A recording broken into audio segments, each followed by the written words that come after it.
Ayan mga kaibigan, good day po muli sa inyong lahat mga kaibigan. Ang today's vlog po, ang gagawin ko po ngayon ay susubukan ko pong ah, i-repair yung vacuum cleaner po namin kasi hindi na po siya gumagana, hindi na siya simbisindi kahit saksak nyo doon sa kuryente ay hindi na po gumagana. So, subukan ko lang pong gawin tapos i-share ko po sa inyo kung ano po ang dahilan bakit po hindi na to gumagana. So tara po, samahan niyo ako. God bless po mga kaibigan.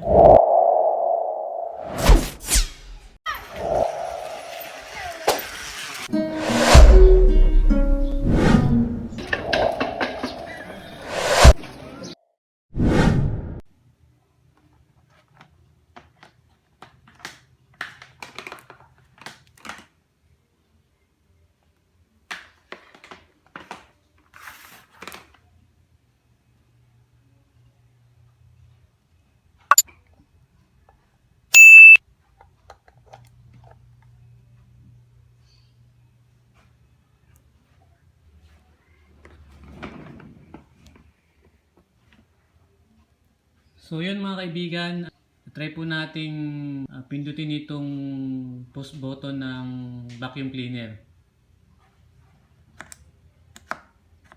So nakita nyo mga kaibigan, ayaw niyang mag-start.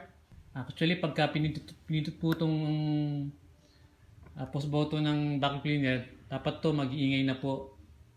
Ibig sabihin maandar na po. At kung nakikita nyo po itong red na to, dapat to umiilaw na po. So, ito po yung ititrace natin kung ano po yung dahilan kung bakit hindi po to umaandar tong vacuum cleaner na to. So, yun mga kaibigan, no? At try natin buksan itong vacuum cleaner.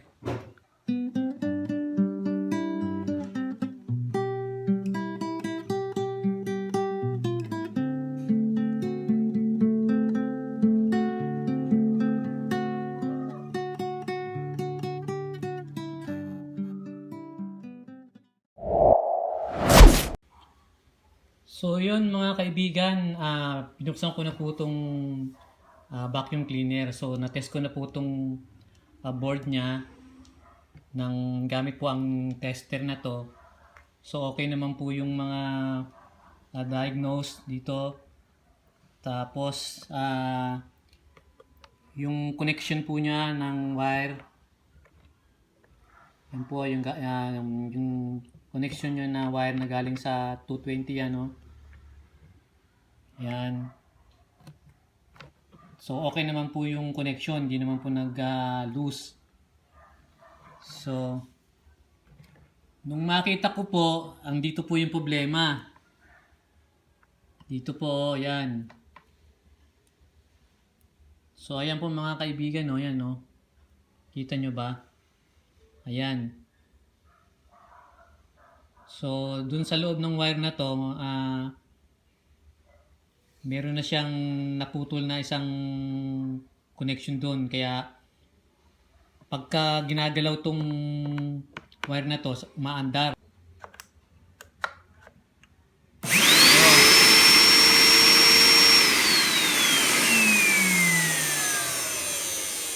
So mga kaibigan, may loose connection dito sa wire na to. So yung banda naman po dito, wala naman pong problema. So dito lang po yung problema. So ang gagawin ko po, try ko po itong tanggalin, balatan. Tapos dudugtong na lang po siguro ako kung kaya.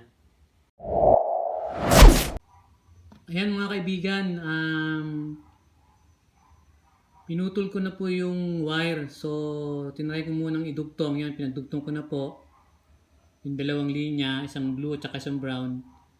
So, ito try po natin na saksak tong vacuum cleaner kung gagana pa siya. So, ibig sabihin, pag gumana po to mga kaibigan, ito nga po yung dahilan ng pagka-delay niya hindi niya pagkasindi. Subukan ko lang po isaksak mga kaibigan ha.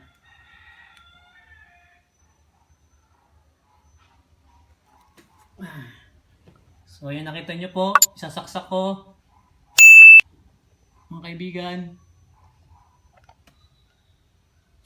So, ilipat ko muna yung camera. So, pindutin po natin yung button kung gagana. Ayan, mga kaibigan.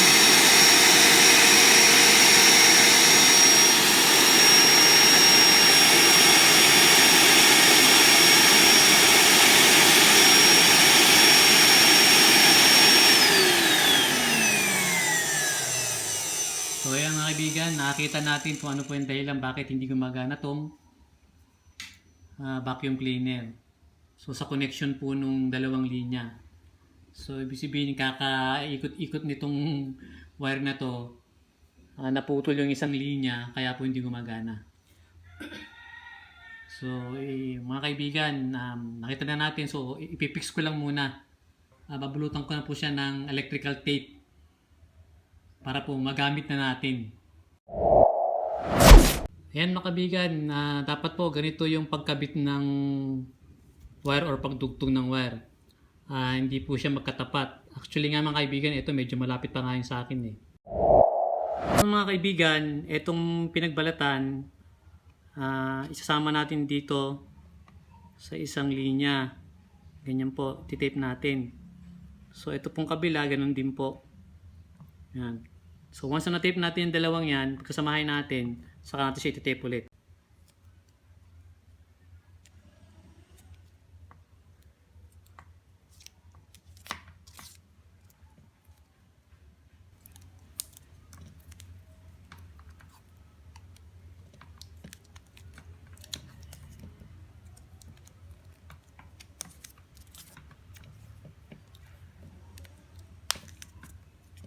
Three, two, one.